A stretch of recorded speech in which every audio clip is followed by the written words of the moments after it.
맹자의 한서라는 책에 보면 이런 말이 나옵니다. 민이 식위천. 그러니까 백성은 먹는 것을 하늘로 삼는다라는 뜻입니다. 인간에게 먹는 문제는 단순히 배를 채우는 문제가 아니라 생명 그 자체와 직결된 문제입니다. 아무리 강한 제왕일지라도 백성들이 굶주리면 그 권력을 유지할 수 없고 나라를 지킬 수가 없습니다. 출애굽 이후 이스라엘 백성들이 광야에서 처음 부딪힌 큰 문제는 먹을 것이었습니다. 이곳에서 그들은 우리에게 먹을 것이 없다라면서 모세와 아론을 향하여 원망합니다. 차라리 애굽에서 죽었더라면 더 좋았을 것을. 말도 안 되는 얘기죠. 이런 얘기를 하면서 막 불평을 쏟아내는데 그런 모습을 보면 믿음이 보이지가 않습니다. 그런데 놀라운 것은 하나님께서는 그들의 불평과 원망에도 불구하고 그들에게 하늘 양식을 내려주신다는 겁니다. 하나님께서 생명의 근원이시면서 또 구원하신 백성들의 생존을 친히 책임지시기 때문입니다. 이 사건은 단지 광야 이스라엘 백성들의 경험만이 아니라 오늘 우리에게도 하나님은 생명의 공급자이심을 보여줍니다. 출애굽한 이스라엘 백성들이 약 한 달 후에 도착한 신광야에서 양식 문제로 불평합니다. 오늘 읽은 말씀은 아니지만 3절과 4절 말씀을 보시면요. 이스라엘 자손이 그들에게 이르되 우리가 애굽 땅에서 고기 가마 곁에 앉아있던 때와 떡을 배불리 먹던 때에 여호와의 손에 죽었더라면 좋았을 것을 너희가 이 광야로 우리를 인도해내어 이 온 회중이 주려 죽게 하는도다. 너무 심하죠. 이 불평은 과장된 면이 있습니다. 실제로 이집트에서 종살이가 얼마나 고통스럽고 힘들었는지 너무나 고통스러운 시간이었죠. 그래서 막 하나님께 부르짖었지 않습니까? 하나님께서는 이들의 연약한 믿음은 이해하실 수 있지만 이런 불평이 사실은 그들의 정체성과는 어울리지 않습니다. 이 16장 1절과 2절에 보면 이스라엘을 표현할 때 이스라엘 자손의 온 회중이라는 표현을 씁니다. 이 표현은 해석해보면 은혜로 구원받은 신앙 공동체라는 의미입니다. 자, 이 말씀이 오늘 본문의 12절과 짝을 이룹니다. 내가 여호와 너희 하나님인 줄 알리라. 그러니까 하나님께서 친히 대가를 지불하시며 구원하셨고 그들의 하나님이 되어주셨기 때문에 적어도 먹고 사는 문제만큼은 걱정하지 말았어야 했습니다. 예수님께서도 말씀하셨습니다. 그러므로 염려하여 이르기를 무엇을 먹을까 무엇을 마실까 하지 말라. 이는 다 이방인들이 구하는 것이라. 너희 하늘 아버지께서 이 모든 것이 너희에게 있어야 할 줄 아시느니라. 하나님께서 모세에게 말씀하셨습니다. 내가 너희를 위하여 하늘에서 양식을 비같이 내리니 백성이 나가서 일용할 것을 날마다 거둘 것이라. 이 말씀 속에는 생명의 원리가 들어 있습니다. 하나님께서는 우리의 생명을 위해서 매일 일용할 양식을 하늘에서 내려주십니다. 인간은 단지 하늘에서 내려주신 것을 날마다 거두는 것뿐입니다. 내 힘과 능력과 지혜로 무엇인가를 창출하는 것이 아니에요. 우리는 스스로 자존할 수 있는 존재가 아니라 하나님이 생명에 필요한 것을 매일 공급해 주심으로만 살아가는 존재입니다. 신명기 8장 18절은 이렇게 말씀합니다. 내 하나님 여호와를 기억하라. 그가 내게 재물 얻을 능력을 주셨습니다. 재물 얻을 능력을 주셨대요. 우리에게 건강도 주시고 지식과 지혜도 주시고 시간도 주시고 일터도 주시고 하나님이 다 주셨답니다. 마치 내 능력으로 성취한 것처럼 보이는 이 모든 소유가 사실 하나님의 은총의 손길이고 이것이 바로 모든 피조물의 생명의 법칙입니다. 하나님은 주시고 우리는 받는 겁니다. 오늘 읽은 말씀은 아니지만 16절에 의하면 하나님은 각 사람은 먹을 만큼만 이것을 거둘지니 곧 한 사람의 한 오멜씩 거두라 라고 명령하십니다. 한 오멜은 약 2.3리터 정도 됩니다. 그런데 어떤 사람은 욕심껏 더 많이 거두고 어떤 사람은 적게 거둡니다. 그러나 놀라운 기적이 일어나죠. 오멜로 되어보면 많이 거둔 사람도 남지 않고 적게 거둔 사람도 모자라지 않습니다. 하나님께서 날마다 이러한 기적을 일으키셨습니다. 그리고 모세는 그날 거둔 음식을 그날 먹으라고 명령합니다. 남겨두지 말라고 합니다. 그러나 순종하지 않고 아침까지 남겨두는 사람들이 있었습니다. 이것은 더 많이 가지려고 하는 탐욕스러운 마음 때문이죠. 근데 결과는 어떻습니까? 남겨놓은 모든 것에 벌레가 생기고 다 썩어버렸습니다. 그래서 이 출애굽기 16장은 두 가지를 고발합니다. 하나는 불신으로 인한 불평과 원망이고 다른 하나는 계속되는 불순종입니다. 불신이라는 것은 하나님께서 구원하신 백성들의 먹을 것을 책임지신다는 것을 믿지 못하는 것이고 불순종이라는 것은 허락된 것보다 더 많이 가지려는 인간의 탐욕으로 인한 결과입니다. 끝없이 더 많이 가지려는 마음, 이것은 이집트에서의 가치관이에요. 세상의 가치관입니다. 즉 예수 믿기 이전의 가치관이라는 거예요. 이 탐욕은 무엇을 믿지 못하는 걸까요? 왜 더 많은 것으로 마음의 안정감을 누리려고 하는 겁니까? 생명의 원리, 즉 하나님은 날마다 필요한 것을 주시고 인간은 날마다 필요한 것을 받는 존재라는 이 원리를 믿지 못하는 것이죠.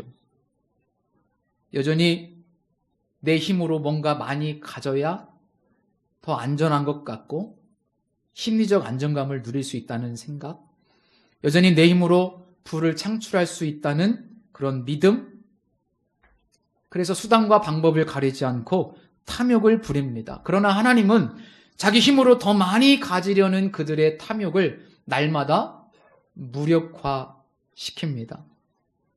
우리가 매일 먹고 사는 것도 기적이지만 한편으로는 내가 힘껏 더 부자가 되려고 노력하는데 그만큼 부자가 되지 않는 것도 기적이라고 생각해요. 그것도 하나님의 섭리가 있는 거죠. 탐욕이 가져오는 세 가지의 비극이 있습니다. 첫째, 많이 가질수록 파괴적인 인생이 됩니다. 브라질의 대주교였던 까마라는 이렇게 고백했습니다. 나는 어렸을 때 그리스도께서 부의 위험을 경고하시는 것이 과장이라고 생각했다. 오늘날 나는 이것을 좀 더 잘 알게 되었다. 이제 부자가 되고서도 여전히 따뜻한 인정을 간직하기가 얼마나 힘든지 안다. 돈은 사람의 눈을 멀게 하고 손과 눈과 입술과 마음을 얼어붙게 하는 위험한 실체다. 돈을 사랑하는 것이 모든 악의 뿌리라고 그랬어요. 돈이 얼마나 무서운지 한 연구 사례를 제가 소개하겠습니다. 오래전에 미국 예일대학교 경제학자들이 침팬지에게 화폐 개념을 가르치는 연구를 진행한 적이 있습니다. 토큰을 주면서 먹이를 교환하는 방법을 가르쳐 주었더니 이 침팬지들 사이에서 거래가 이루어지는 거예요. 토큰으로. 그런데 거래가 이루어지면서 시간이 지나면서 어떤 일이 벌어지냐면 속이는 일이 벌어지는 거예요. 우리 인간이 저울을 속이듯이 식당에서 그램수를 속이듯이 이 침팬지도 이거를 속임수를 쓰는 거예요. 그리고 남의 것을 빼앗기 시작합니다. 강탈이 일어납니다. 그리고 저축하는 막 저축하는 비축 행위가 나타나기 시작하고 심지어 어디까지 가느냐면 토큰을 주고 성을 거래하는 징후까지 나타나기 시작했습니다. 화폐가 들어가는 순간 이 공동체가 파괴되기 시작하는 거예요. 서로 빼앗고 뺏기고 비축하고 속이고 강탈하고 심지어 성매매까지 짐승인데. 여러분, 이 돈이 들어가는 순간 순수했던 관계가 깨어지기 시작하는 거예요. 희한하죠? 사람도 인격적으로 신앙적으로 준비되지 않으면 필요 이상의 지나친 부는 축복이 아니라 저주가 될 수 있습니다. 그래서 부는 인간의 삶을 황폐하게 만드는 하나의 요인입니다. 둘째, 내가 많이 가질수록 공동체의 다른 지체가 가난해집니다.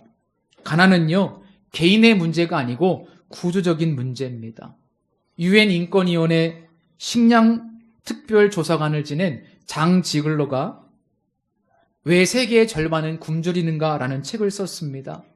그 책에 보면 이런 내용이 있습니다. 세계 인구의 10% 정도가 전체 부의 80%를 차지하고 있고, 아이러니하게도 대부분 북반구에 있는 기독교 국가라는 겁니다.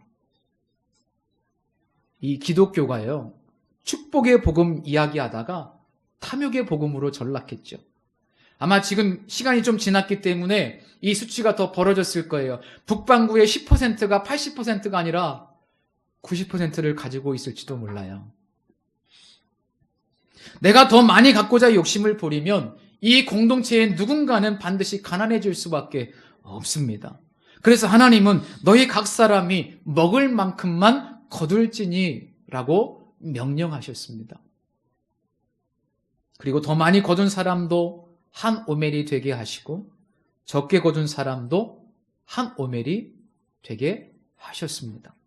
세상 사람들이 탐욕스럽게 산다고 해도 우리 예수 믿는 사람, 하나님의 은혜로 구원받은 사람들은 이 원칙을 붙들고 살라는 거죠. 고린도후서 8장 14절 15절에 보면 사도 바울이 이 원칙을 가지고 그리스도인들의 경제 원칙을 이야기합니다. 이제 너희의 넉넉한 것으로 그들의 부족한 것을 보충함은 후에 그들의 넉넉한 것으로 너희의 부족한 것을 보충하여 균등하게 하려 함이라. 기록된 것 같이 많이 거둔 자도 남지 아니하였고 적게 거둔 자도 모자라지 아니하였느니라. 이 말씀이 바로 출애굽기 16장 18절 말씀을 인용한 겁니다. 하나님께서 필요 이상으로 더 많이 주시면 그것은 부족한 곳으로 흘려보내라고 주시는 거죠. 쌓아두면 썩게 됩니다. 철학자 니콜라스 월터스토프라는 사람이 정의와 평화가 입맞출 때까지라는 아주 유명한 책을 썼어요. 그는 이렇게 이야기합니다. 한 사회에 가난한 자들이 있다는 사실은 하나님의 뜻에 어긋나는 일이다. 하나님의 나라가 완성되면 가난한 자가 전혀 없을 것이기 때문이다. 더욱이 한 사회에 가난한 자들뿐 아니라 부자들도 있다는 사실은 더더욱 하나님의 뜻에 어긋난다. 그런 현실에서 하나님은 당연히 가난한 자들의 편이다. 그들이야말로 피해자라고 하나님이 직접 말씀하시기 때문이다.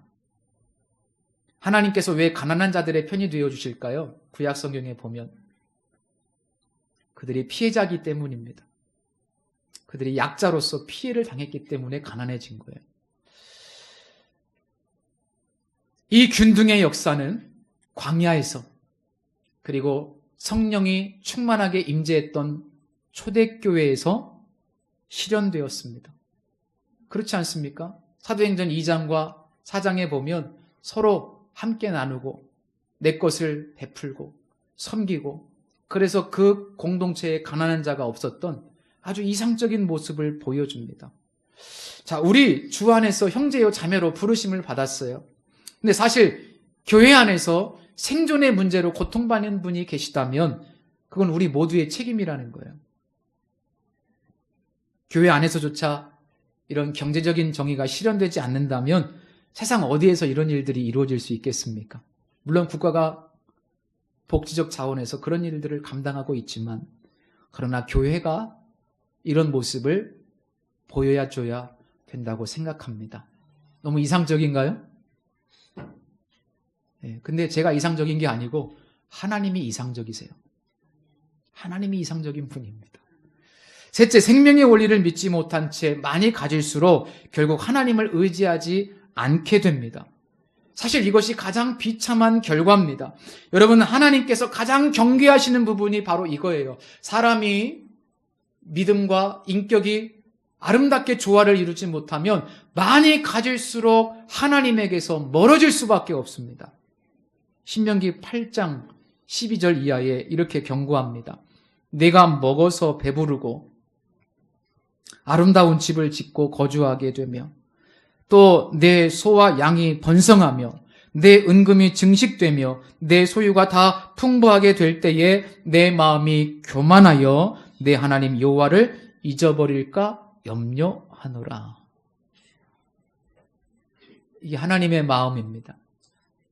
우리가 너무 배부르고 잘 먹고 잘 살고 그렇게 되면서 점점 마음이 교만해지고 내 소유로 인해서 안정감을 누리면서 점점 하나님을 찾지 않게 되고 기도가 식고 예배드리는 태도가 세속화되고 하나님이 없어도 잘 살 수 있다는 생각, 그럼 무서운 생각이 우리 마음을 차지할까 우리 하나님 염려하신다고 그래요.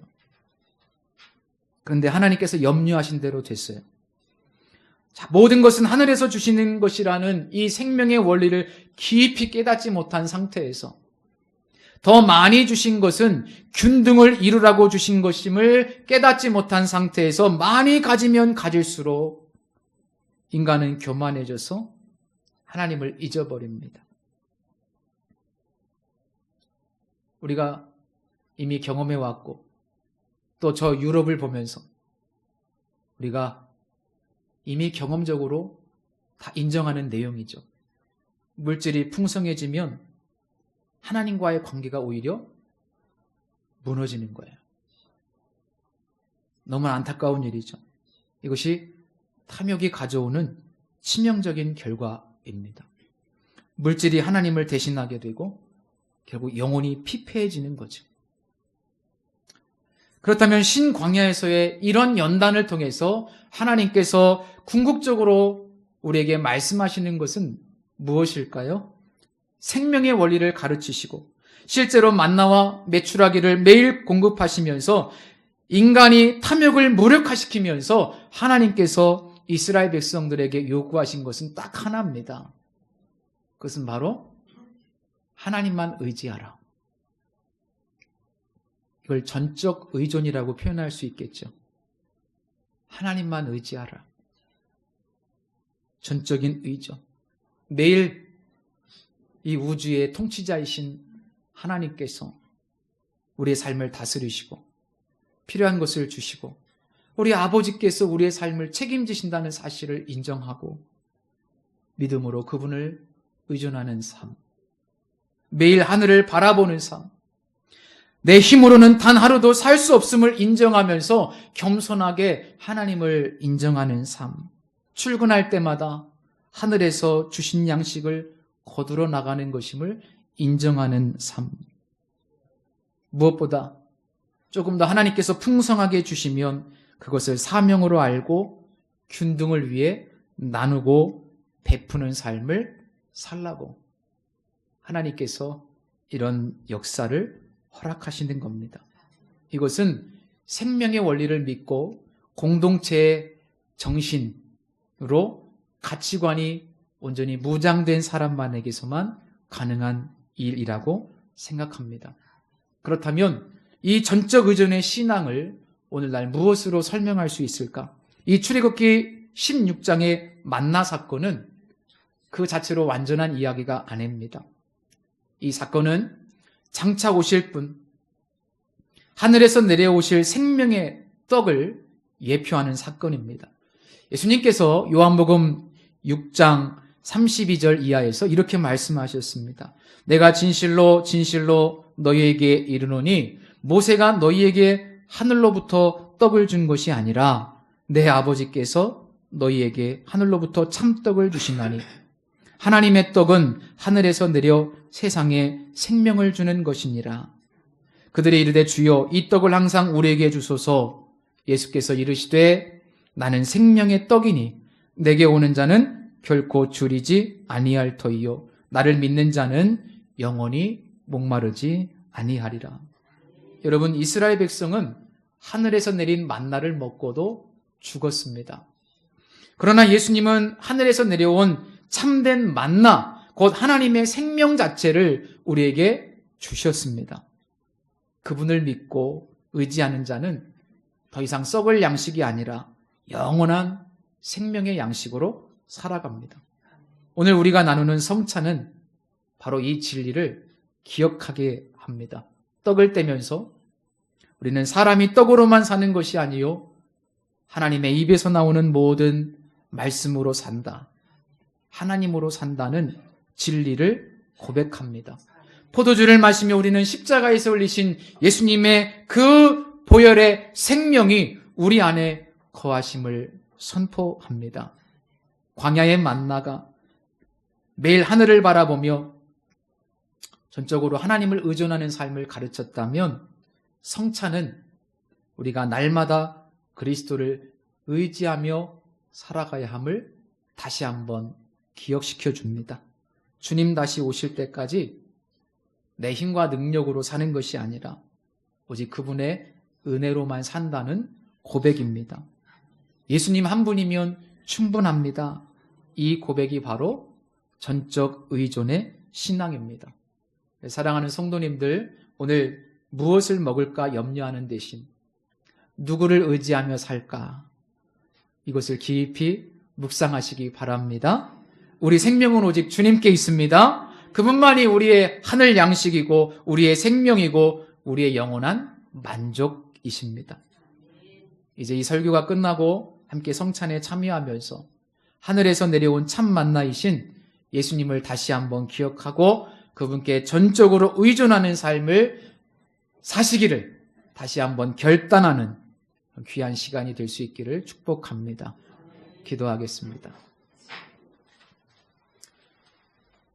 하늘에서 내려오신 생명의 떡이신 주 예수님, 오늘도 우리에게 일용할 양식을 주시며 당신 자신을 생명의 양식으로 주심을 감사합니다. 탐욕이 아니라 순종으로, 축적이 아니라 나눔으로 살게 하소서. 우리의 눈을 들어 하늘을 바라보게 하시고 말씀으로 사는 백성 되게 하옵소서. 예수님만이 우리의 참된 만나이심을 고백합니다. 예수님 한 분만으로 충분합니다. 그 고백이 우리의 고백이 되게 하옵소서.